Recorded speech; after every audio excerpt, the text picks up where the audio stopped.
Hello everybody, my name is Fad, and I'll be representing the team at Tale of Three Matrices for the project for the course of linear algebra, and our topic today is computer graphics. First of all, computers are one of the most important aspects in our daily life, as they are used for practically anything. And one of the usages that the computers are needed for is for displaying images.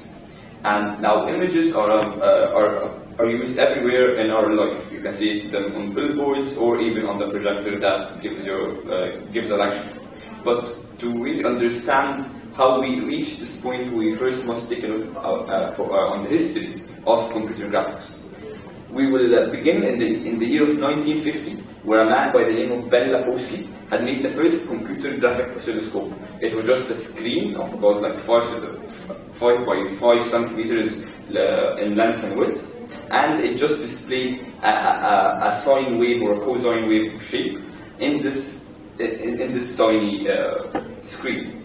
But let's jump to 11 years ahead, where a man by the name of Ivan Edwards had made the sketchpad. Now, sketchpad is the first step towards even the CAD, as on the oscilloscope that was previously made by Ben Lapowski, he was able to make it an interactive screen, which thus giving him the ability to draw on the oscilloscope. But in the same year, something else happened. The first game ever on computers was made, and this game was called Space Wars. Now, by the year of 1972, the first video arcade game, which is Pong, as you will know it, and it's a very popular game, has been made.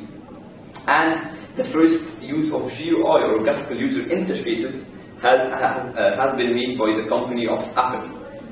And then in 1987, till the modern day, new versions of sketchpads, or now known as CADs, have been used.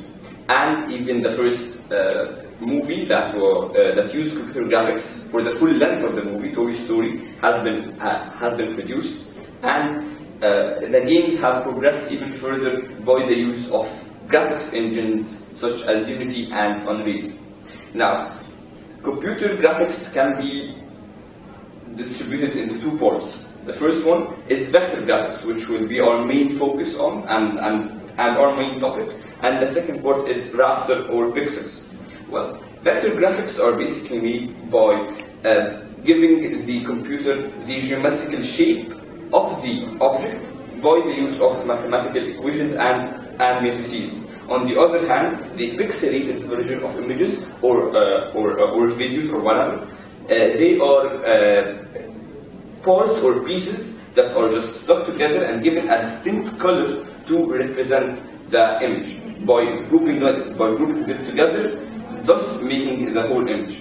Well, there's a difference between them. The first difference, and the major difference, that even if you zoom into the pixelated image, you can even see the pixels. If you zoom in really hard, you can see the pixels.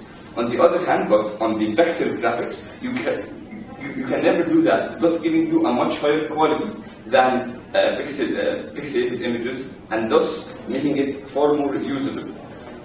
Now there are two types of graphics in general, other than vector or pixelated.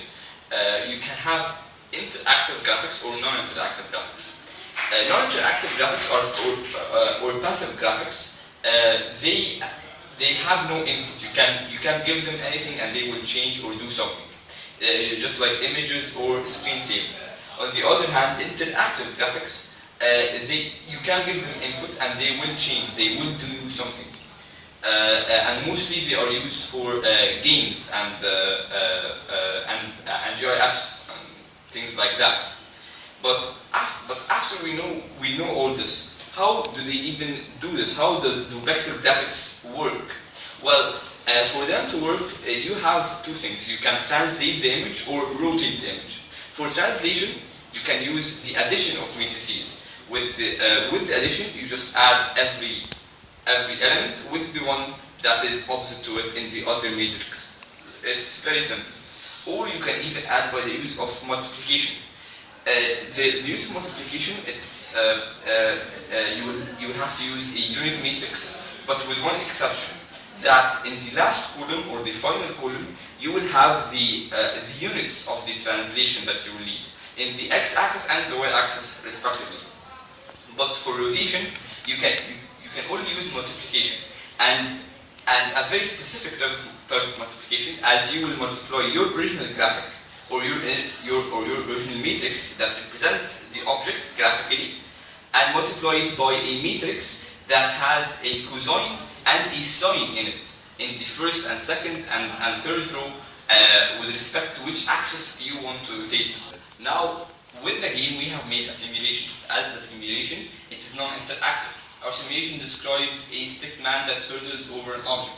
Now, the stick man and the object are both described as a matrix, but different matrix. Now, as the stick man goes towards the object and hurdles above it, his motion is both described by a rotational matrix and the addition or multiplication method of the matrix. But the movement itself is actually described by the usage of for loops with addition of the methods previously described in this video. I thank you for your consideration.